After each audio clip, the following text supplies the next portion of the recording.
once again, and lovely to have you all here.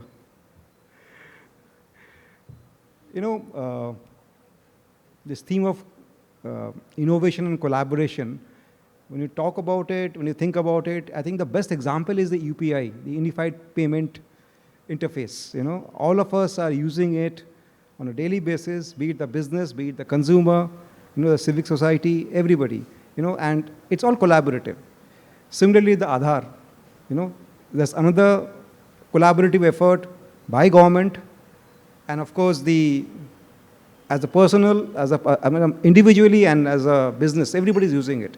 So, maybe I would like to start with, Shilita, with you. In terms of, when you look at these examples, what would be, say, how can you replicate similar,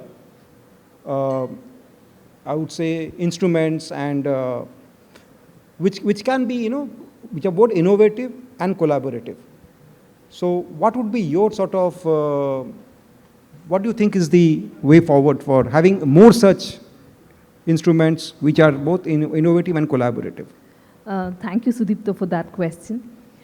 UPI has already been, in the market, a huge success, a big hit, not only nationally, but now internationally also. Absolutely.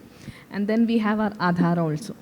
So now, what made it a great success is that it is a layered approach. The accounts, the connectivity for that matter, the identity for that matter, all serve as basis for further innovations. And then it is open, it is interoperable, it is simple, it is safe and secure, it is scalable. And we have also proved that, along with the government, the private sector companies have proved that they can deliver complex tech services effectively. And as a collaboration between, the public-private partnerships that, exactly. that we call, the PPPs, they have delivered, a huge success. So therefore, we can say that as a partnership, we have done well. And yes, we have proved that we can come up with, the critical national infrastructure as well as digital economies. So I think if that is there, and say suppose we are already, trying to replicate that in digital and IT, and then e-governance, and then sovereign AI for that matter. Now, when that comes, when you have an open data source, as well as infrastructure, the private companies too can leverage from that. Absolutely. So in that space, if we think if it is, the upcoming ones, if they can replicate all these things, there's no looking back at all. Absolutely. Deepak, what's your take? Yeah, thank you. In my own thinking, and if I forget everything else and come back to the environment in Delhi. Yeah. So we need to collaborate. Absolutely. And why the things are not moving much since last 10 years or 8 years, the situation has been very severe. I think the collaboration is something which needs to step up. A lot of initiatives have been there, the policies have been there, the industry has also started to take actions for a long time. A lot of ecosystem is there. But I think the collaboration is something which is missing, otherwise we would have seen much better results today. So this very clearly tells us that collaboration is very, very important. Innovations bring in the good things, they bring in the required infrastructure and the things, but then if you don't put them together in a upside and downside, means on the both sides. Absolutely. Yes, upstream and downstream, we are not going to be successful, or the bare minimum where we should reach and excel. That doesn't come without collaboration. So I would say certainly collaboration is very important, and the environment in the region certainly is an example where we need to bring in the collaboration. Yeah.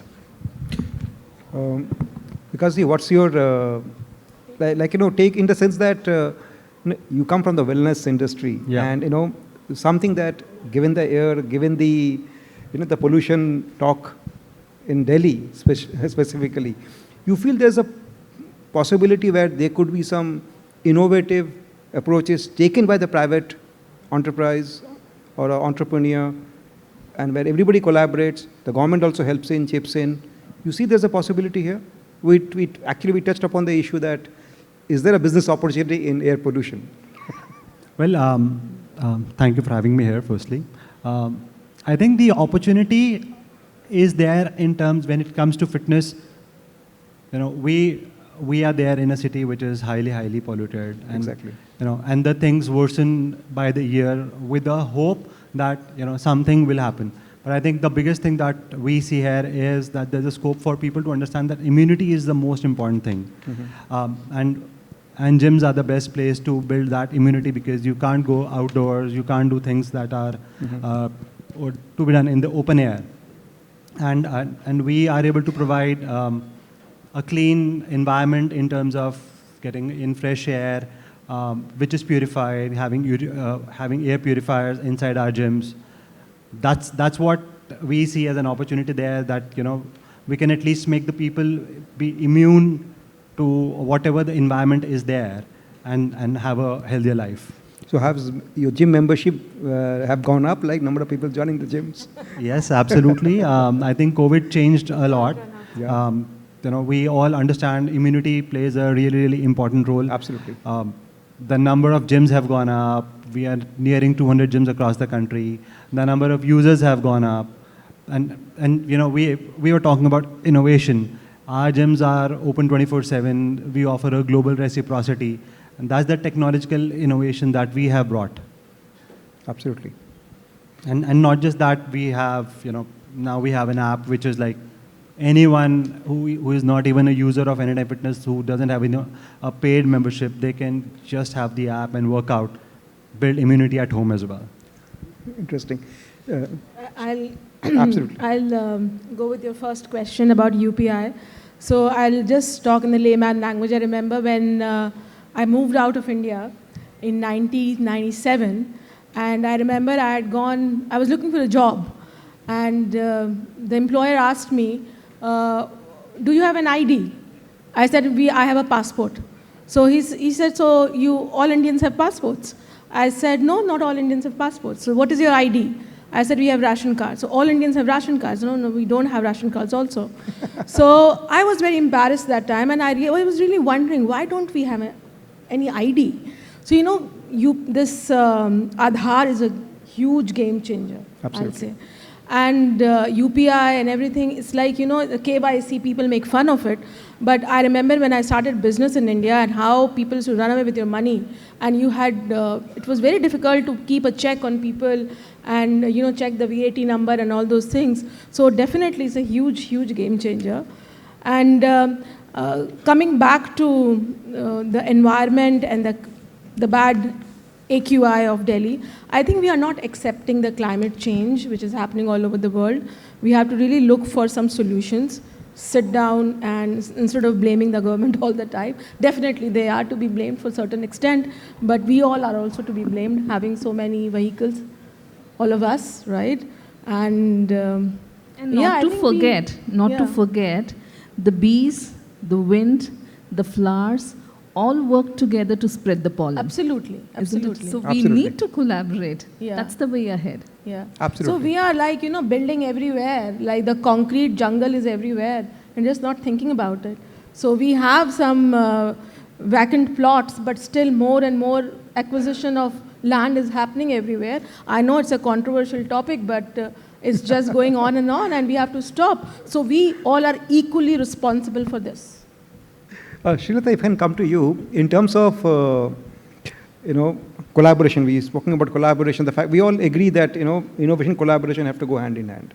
You know, they have to coexist, you know. From a regulatory perspective, you know, why I took the example of UPI and Aadhaar is that, you know, initially it was a government sort of a government move which we were not sure exactly how Aadhaar will play out. We were not sure how UPI will play out. But it all happened, you know. And now it's like given.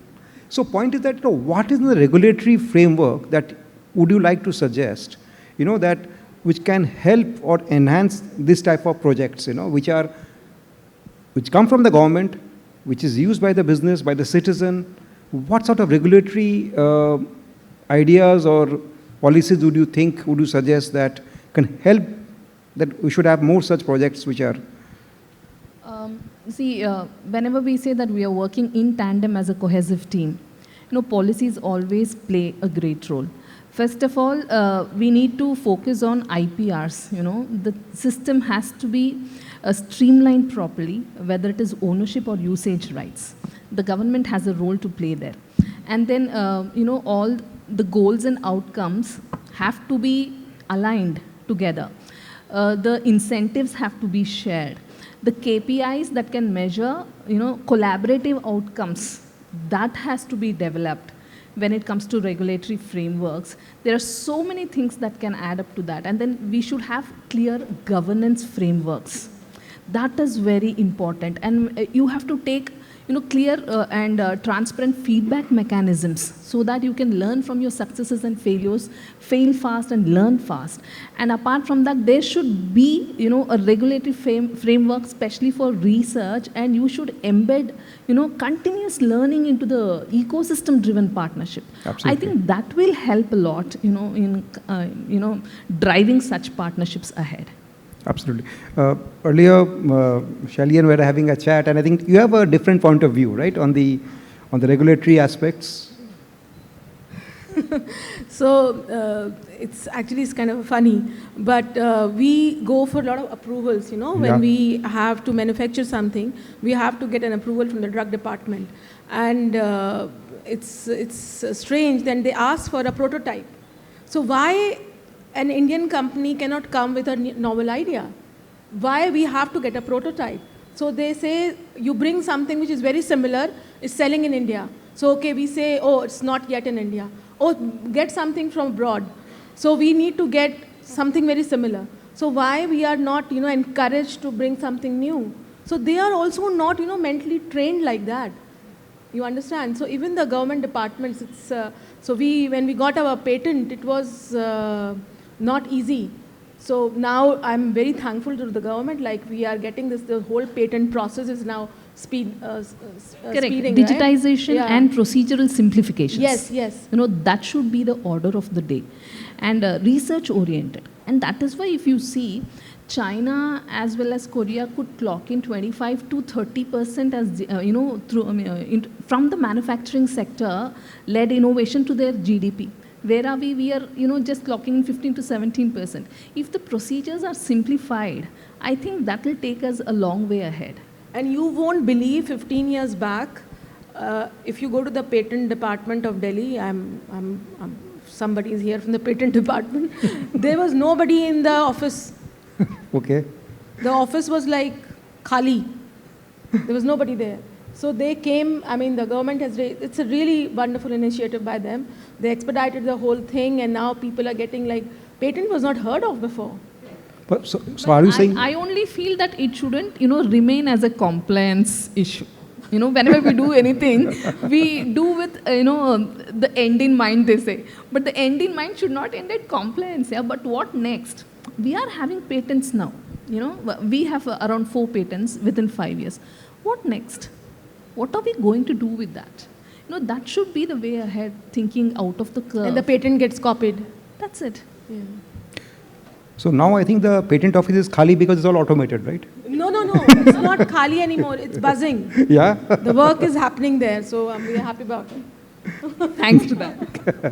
Deepak ji, coming to you, EV is something that is being adopted, and people are getting used to the EV revolution. And of course, there are concerns around battery, which a lot of charging, which a lot of consumers have. From a innovation perspective, EV is something definitely people said, yeah, we should have a green car, But how do you sort of, what regulatory issues are you sort of, is there any regulatory issue, first of all, when you come out with the EV? There are a lot of, government is pushing EVs nowadays. But how do you change the mindset of people? Because I find among my friends also, EV is not the first option, in the sense it's the second car. Or the third car. It's not the first car. Let me jump in onto this one in first place. I will answer it 2 parts. Sure. As a EV user myself, okay, for the last 5 years, and also as an industry. First as a user. let's not worry about the EVs or the infrastructure or something which we hear or which we see. Things are improving and things are much, much better compared to 5 years ago when I adopted myself. So I am on EV for last 5 years. Before that, looking at the environment in 2017 and 2018, the weather was so bad in Delhi area. I gave up my diesel car, did not go with the car for 2 years, and then bought an EV when we got the EVs coming in and becoming popular. And now the situation is, I would say, 100 times better. It is to become 5,000 times better going in future, and that ramp up is going to be much faster. So this is, as a user and as a promoter for EVs, I would like to tell everyone. Sustainability is very important. For that, we need to have innovation, we have to have collaboration, and we also have to have the policy support. Everything is actually happening. And what we started talking about, the collaboration, so collaboration is something which is missing. We, as independent operators or silos or industry or players, we do our bit very, very well. In this entire room, we will see a lot of people who are very well doing by themselves. But in terms of end-to-end, upstream and downstream, again, I would say, we need to have policies which have to be sustaining and continuing for certain time and then improving further only. Not to be quashed or not to be changed drastically, but to be improved only. That's number one. Number two, that is standardization, because we are talking about the engineering and consumer and the industry, EV charging. So standardization and interoperability is something which is being taken care, has to continue to take care. People should have, we should not worry about what we hear and say. We have to experience it and talk to some people who are, I am the first, first generation EV people in the current times, not the E2 go 15 years ago, but then, yeah, I have wonderful experience. Like any technology, it has got teething issues, but then the issues are solved in 5 minutes. It doesn't need to be, staying in the garage for 10 days. It just gets solved very fast. So coming back, policy, continuation of the policy, interoperability in the standardization, this is something which the government has to do. After this, R&D and bringing in the right technologies and the new technologies to the customer, to the market, and deploy them is something which we have to do as an industry, as a charging industry which we are. And then we also have to see that the real estate industry also has to plan, not exactly by the mandate given to them, but otherwise also voluntarily, that my property also has to have provision for EV charging, and going forward the next, maybe hydrogen. Hydrogen may be a little more, much more stringent requirements, but then we have to be thinking in that direction. Unless each one of us will do our bit, we cannot really do. And then obviously financing, banking, business models, everything has to come in. So it doesn't start with or finish with policies only. Everybody has to chip in. Collaboration has to be there. Everybody has to take care. Definitely. That's my take on this. Absolutely. Because see, in terms of the fitness industry, as you said, there has been a boom in the last few years. Yeah. From a, it's still, I would say, if you look at it, at least in Delhi, if you look at it, it's still like the neighborhood. They still dominate a lot.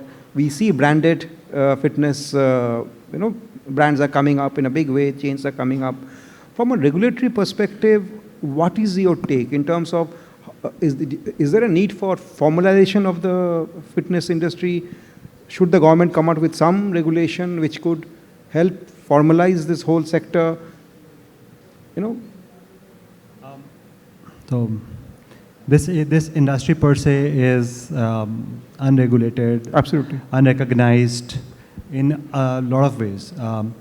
Like in terms of consumers, they get to have a very different experience when they go to different gyms. As you touched upon, there are a lot of mom and pop gyms that they pop up everywhere, and then there are branded players as well. So the branded ones would come in and would want to provide good quality. They want to make sure that the people don't get injured, and they would do that. Now, that said, quality comes at a cost, but for the fitness industry, as a government support in terms of opening up fitness centers is not there, because the industry being unorganized, and there is no financing available to the people who want to open gyms. Okay.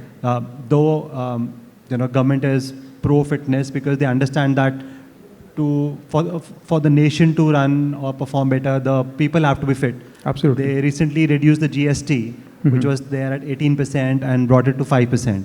So that really helps. But if we need to have more gyms and be recognized as a part of preventive healthcare, because we all know that in our country, given the population that we have, the number of hospitals or healthcare, as I call it, those facilities are much lower than the demand that arises, and we have seen that in COVID as well.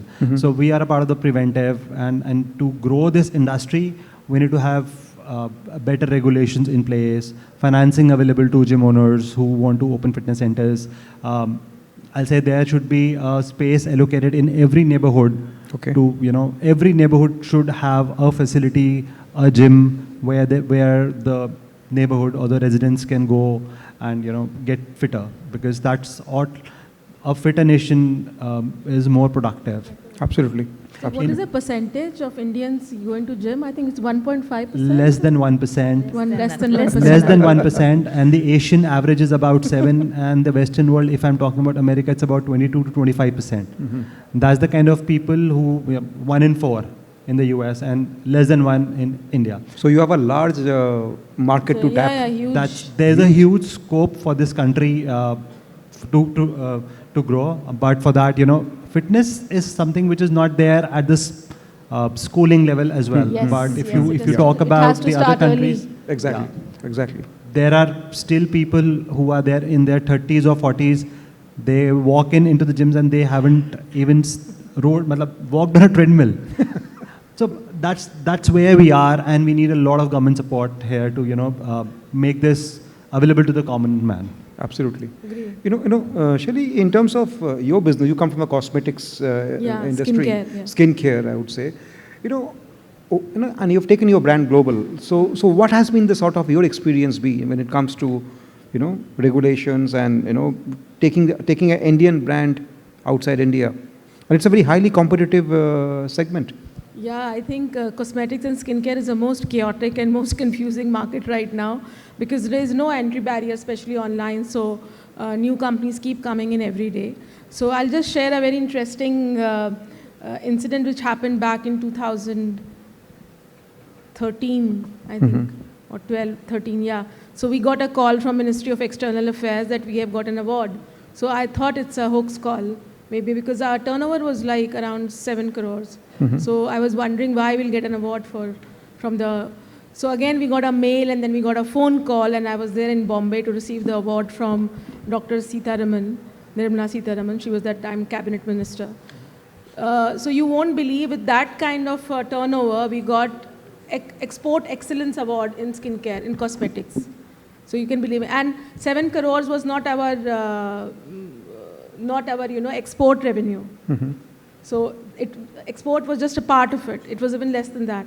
So you can understand how many players were there at that time, and even now, there are very few players. So I think for a thriving ecosystem, we definitely need to improve a lot of things.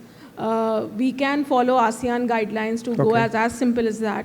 And ASEAN guidelines follow the EU's playbook. So we can take baby steps. There are many regulations, systems are there, but they are definitely not followed in India.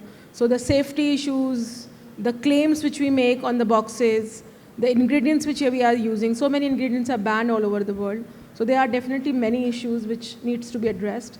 Everything is in place, but the law abidance is definitely not there. That's a problem. So, yes. Yeah, the same thing holds good for my industry. Yeah. Because I manufacture, huge fans for industrial and commercial purposes, those HVLS fans. But if you see, it is still an unorganized sector. It is a booming, industry. But if you see, US for that matter, they have got AMCA. They have got their own guidelines, frameworks, regulatory, frameworks in place. But when we come back to India, we still are not there. Our industry, especially for that matter, don't have any regulations as such. We are still booming, we are still learning. So for that to come in place, I think the industry should saturate, or industry should come to a level wherein, that awareness is also there that these products are there. What are the guidelines to be used? What should be the level of, usage at least? We say in big spaces. What kind of big spaces can use them? What will be the power consumption that can be reduced? How it should support the air cooling systems. All those things to come in place will take a long time, but it has started. Yeah, that we are happy about. In a short form, what what happens, India as a brand has to go a long way. Correct. And everybody gets affected, be it's her industry, anyone. We all get affected when people are not abiding with the law. So India as a brand has to go a long way. We really need to arrive there. So if we make, as a company, we also do private label. If we make a certain product, let's say for Australia, you won't even believe that we make for Australia, right? Because the mindset is like that. An Indian company making for Australia, how come it's possible? So and the product comes back from Australia to India, you will embrace it. Correct. Yes. You will love it. Oh, it's an Australian product. It has happened with us. But when you export there, we follow the guidelines. Exactly. Yeah. But here, do we do that? Of course, 100%. That's the a big same question batch. Mark. So we make the same batch for export, same batch for India. So that way we are a very honest company. That way we are following their guidelines. So same guidelines. The Indian market. You won't believe we have strict guidelines, much more strict guidelines, but we don't follow. The execution, the implementation is not there. Okay. We are failing there as a society. Yes. If I may add there. Absolutely. The guidelines, if they are global, no problems. We can start with them. Yeah. We can also, I'm taking the example of my company. We also have a lot of R&D, and we are a global corporation. And we don't reinvent the wheel here. Certainly not. Certainly not. So we call it collaboration. So we have our sister organizations, and we bring in the technology. We also follow their norm. But then, in our kind of industry, the electric vehicle charging, what we do, like from Delta Electronics in India, we follow there are norms available. There are ARAI norms, and there are other norms available. We follow those norms. However, we also bring in the quality of the other, knowledges what we have from the other locations, maybe a bit better norms or stricter norms. We are also future ready to some extent. Absolutely. Because BAS 4, BAS 6 and everything is going on in the conventional automobile industry. So in the EV, it's not there, but then it's, we are future ready. So embracing what is globally available and we don't have it is also okay. We should embrace that one. We can have localization, which is very, very important.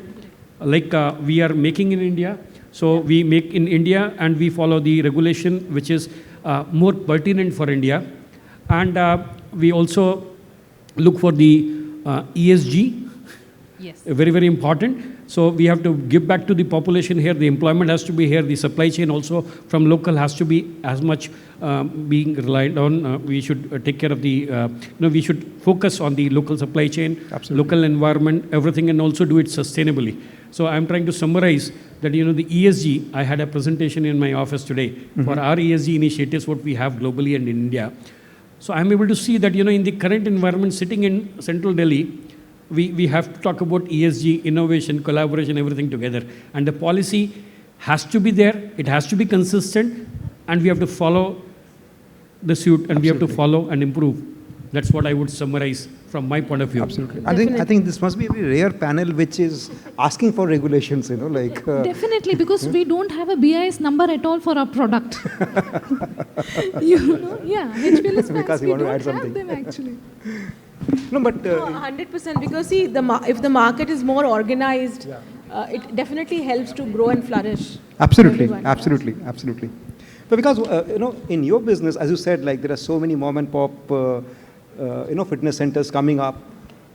If we have to scale, and you are a chain, if we have to scale, what is the issues that you face in terms of scaling up? And you feel there's some, do you feel some regulations, guidelines help if you scale up? I think I talked about something which was finance because it's a high capex Absolutely. industry. But beyond that, when we're talking about 48-hour work week, I think we should also have something like, okay, that you should also work out 5 days a week, because that brings a better work-life balance or a healthy life balance.